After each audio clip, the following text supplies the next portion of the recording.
2005 March മാസത്തിൽ മുജാഹിദ് പ്രസ്ഥാനം പുറത്തിറക്കിയ അവരുടെ അൽ ഇസ്ലാഹ് മാസികയിലേക്ക് നമുക്കൊന്ന് കണ്ണോടിക്കാം.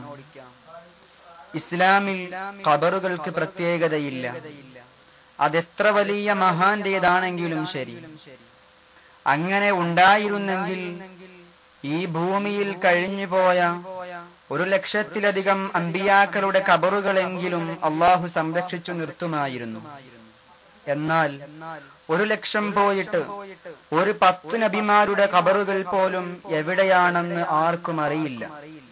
എന്തിനധികം അമ്പിയാക്കളുടെ കൂട്ടത്തിൽ തന്നെ ഏറ്റവും ശ്രേഷ്ഠരായ ഉലുൽ അസ്മിന്റെ ഖബറുകൾ പോലും ഇന്ന് കാണാൻ സാധ്യമല്ല. ഇന്നത്തെ ഖബർ പൂജകരായ സമസ്ത മുസ്ലിയാക്കളോട് ചോദിച്ചാൽ അവർക്കും ഇതിനൊരു മറുപടിയില്ല. ഇനി വല്ല നബിമാരുടെയും ഖബറുകൾ കണ്ടെത്തിയാൽ തന്നെ അത് കെട്ടിപ്പൊക്കിയതായി കാണുകയുമില്ല. കാരണം അവരും അനുയായികളുമൊന്നും സമസ്തക്കാരായിരുന്നില്ലല്ലോ. മുജാഹിദിന്റെ ഈ പ്രസ്ഥാനത്തിന്റെ അവരുടെ ഈ കപടവാദങ്ങൾക്ക് ചുട്ട മറുപടിയാണ് നാം ഇതിലൂടെ കാഴ്ചവെക്കുന്നത്. നമുക്കിവരോട് വിദ്വേഷമില്ല, സഹതാപമേയുള്ളൂ. ഇത്രയേറെ നേരം വെളുത്തിട്ടും കണ്ണു തുറക്കാൻ ഭാഗ്യം ലഭിക്കാത്തതിലുള്ള സഹതാപം. അജ്ഞത ആഭരണമാക്കിയ ഈ അല്പന്മാർ പ്രപഞ്ചമെന്ന് വിശ്വസിച്ച കിണറിൽ നിന്നും പുറത്തു വന്നൊന്ന് ചുറ്റുപാടും നിരീക്ഷിച്ചിരുന്നെങ്കിൽ വെല്ലുവിളികളുടെ സുനാമി കൊണ്ടോ ദുർവ്യാഖ്യാനത്തിന്റെ കത്രീന കൊണ്ടോ സത്യതയിൽ അണഞ്ഞു പോകില്ല. പക്ഷേ ഒരു കാര്യം ഞങ്ങൾക്കറിയാം, ഖുർആനിലെ ചരിത്ര ഭൂമികളിലൂടെ ഇതിനു മുമ്പും ചില മുജാഹിദുകൾ നടന്നു പോയിട്ടുണ്ട്. അവരിതൊക്കെയും കാണാതിരുന്നതോ അതോ കണ്ടില്ലെന്ന് നടിച്ചതോ?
വഹാബി പ്രസ്ഥാനം പുറത്തിറക്കിയ അവരുടെ അൽ ഇജ്തിഹാദ് പത്രമൊന്നു നോക്കൂ.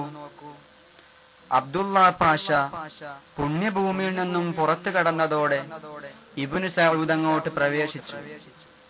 അബ്ദുൽ മുഈനിനെ തന്റെ സഹോദരൻ ഷരീഫിനെ പുറത്താക്കി തൽസ്ഥാനത്ത് നിയോഗിച്ചു. പിന്നീട് ഔലിയാക്കളുടെ യാറങ്ങൾ പൊളിക്കുകയും അവിടെ സൂക്ഷിച്ചിരുന്ന വഴിപാടായി കിട്ടിയ ഹദിയകളും വിലപിടിച്ച സാധനങ്ങളും പിടിച്ചെടുക്കുകയും മഖാമിലെ അന്തേവാസികളെ അടിച്ചോടിക്കുകയും ചെയ്തു.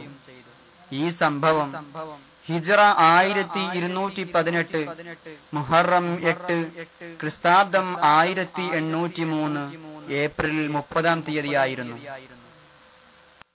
ഇസ്ലാം ഒരിക്കലും വാളുകൊണ്ട് പ്രചരിപ്പിക്കപ്പെട്ട മതമല്ല. കുതിച്ചുവരുന്ന ശത്രുപക്ഷത്തോട് ആത്മരക്ഷക്കായി 313ഓളം വരുന്ന സാധുക്കളായ സ്വഹാബിവരേണ്യർ ബദറിൽ യുദ്ധം ചെയ്തു. യുദ്ധക്കൊതിയന്മാരായ ശത്രുപക്ഷം ജന്മനാട്ടിൽ നിന്നും മുസ്ലിമീങ്ങളെ പിഴുതെറിയാനായി നടത്തിയ യുദ്ധമാണ് ബദർ നമ്മോട് വിളിച്ചോതുന്നത്. എന്നാൽ നിസ്സഹായരായ സ്വഹാബത്തിന് അള്ളാഹു വിജയം നൽകുക തന്നെ ചെയ്തു. അവരെ സ്മരിക്കൽ ഈമാനുള്ള ഓരോ മുഅ്മിനിന്റെയും ബാധ്യതയാണ്. വിശ്വപ്രവാചകനായ മുഹമ്മദുർ റസൂലുള്ളാഹി സ്വല്ലല്ലാഹു അലൈഹി വസല്ലം തങ്ങൾ നമ്മോട് അരുളി, ദിക്റുൽ അംബിയാഇ ഇബാദത്തുൻ വദിക്റുസ് സാലിഹീന കഫാറത്തുൻ. അംബിയാക്കളെ സ്മരിക്കൽ ഇബാദത്തിൽപ്പെട്ടതും സാലിഹീങ്ങളായ സച്ചരിതരായ മഹത്തുക്കളെ സ്മരിക്കൽ പാപങ്ങൾ പൊറുപ്പിക്കുന്നതുമാകുന്നു. ലോകത്തിന്റെ നാനാഭാഗങ്ങളിലും ബദരീങ്ങളെ സ്മരിക്കുന്ന ജനതയുണ്ട്. ഇത് യാഥാർത്ഥ്യമാണ്. നിങ്ങൾ ഇത് ശ്രദ്ധിക്കുക.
സദാസമയവും അല്ലാഹ് എന്ന ചിന്തയിൽ മുഴുകി തങ്ങളുടെ ജീവിതം ആത്മീയതക്കായി സമർപ്പിച്ച ഒരു വൻ ശക്തികളെയായിരുന്നു നിങ്ങൾ ദർശിച്ചത് എന്നോർക്കുക.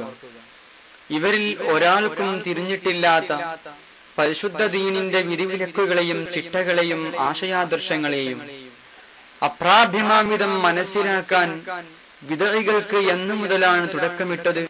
وَمَن يُعَظِّمْ شَعَائِرَ اللَّهِ فَإِنَّهَا مِن تَقْوَى الْقُلُوبِ. അല്ലാഹുവിന്റെ ദൃഷ്ടാന്തങ്ങളെ ആരെങ്കിലും ബഹുമാനിച്ചാൽ അത് ഹൃദയത്തിൽ തഖ്വയുള്ളതിന്റെ ലക്ഷണമാണ്. അല്ലാഹുവിന്റെ ശആഇറുകൾ ദീനിന്റെ ദൃഷ്ടാന്തങ്ങളാണ്.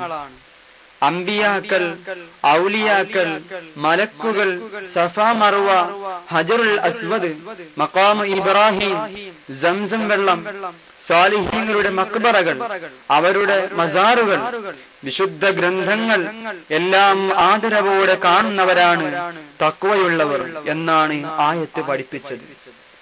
ഇതിനു നേരെ കൊഞ്ഞനം കാട്ടുന്നവരും പരിഹസിക്കുന്നവരും ഇസ്ലാമിന്റെ ബാലപാഠം തകർത്തവരാണ്.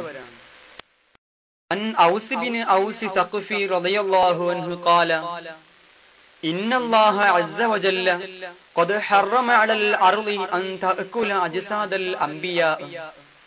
നിശ്ചയം അല്ലാഹു തആല അമ്പിയാക്കളുടെ ശരീരങ്ങൾ നശിപ്പിക്കൽ ഭൂമിക്ക് നിഷിദ്ധമാക്കിയിരിക്കുകയാണ്. നസായി വാള്യം 1 പേജ് നമ്പർ 203. ഇമാം മാലിക് റളിയല്ലാഹു അൻഹു റിപ്പോർട്ട് ചെയ്യുന്നു, നിശ്ചയം അംർ ബിൻ ജമൂഹ് റളിയല്ലാഹു അൻഹു, അബ്ദുല്ലാഹി ബിൻ അംർ റളിയല്ലാഹു അൻഹു, 2 സഹാബാക്കൾ ഉഹുദ് യുദ്ധത്തിൽ ഷഹീദായവരായിരുന്നു. തൽക്കാലം കടലൂരത്ത് ഖബറടക്കം ചെയ്യപ്പെട്ടു. കുറെ കാലം കഴിഞ്ഞ് അവിടെ നിന്നും മാറ്റിയടക്കുന്നതിനു വേണ്ടി ഖബർ കുഴിക്കപ്പെട്ടപ്പോൾ യാതൊരു പകർച്ചയുമില്ലാതെ ഇന്നലെ അടക്കിയതുപോലെ കാണപ്പെടുകയും മുറിവിന്റെ മേൽ വെച്ചിരുന്ന കൈ എടുത്തു മാറ്റിയിട്ടപ്പോൾ പഴയ സ്ഥലത്ത് ആ കൈ പോയി മടങ്ങുകയും ചെയ്തു. ഉഹുദ് യുദ്ധത്തിന്റെയും കുഴിച്ച ദിവസത്തിന്റെയും ഇടയിൽ 46 വർഷം അകലമുണ്ടായിരുന്നു. മുവത്ത 177.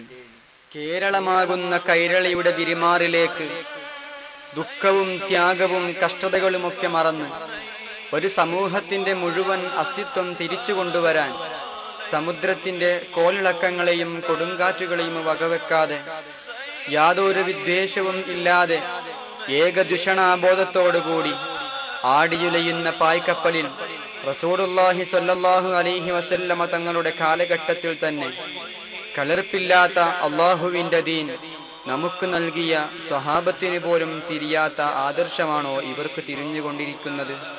അതോ ഇവരുടെ തല തിരിഞ്ഞു പോയതോ? നിഷ്പക്ഷമതികളായ നിങ്ങൾ ചിന്തിച്ച് മനസ്സിലാക്കുക. മനുഷ്യകുലം ഇന്നേക്ക് വരെ താണ്ടിയ ചരിത്രത്തിന്റെ സുദീർഘമായ ഇടനാഴികളിൽ നിസ്തുല്യമായ പദവി അലങ്കരിക്കുന്ന മഹാമനീഷികൾ. നാം ജീവിക്കുന്ന അതേ ലോകത്തു തന്നെയാണ് ഇവരും ജീവിച്ചിരുന്നത്. ഇന്നമാ വലിയുകുമുല്ലാഹു വറസൂലുഹു വല്ലദീന ആമനൂ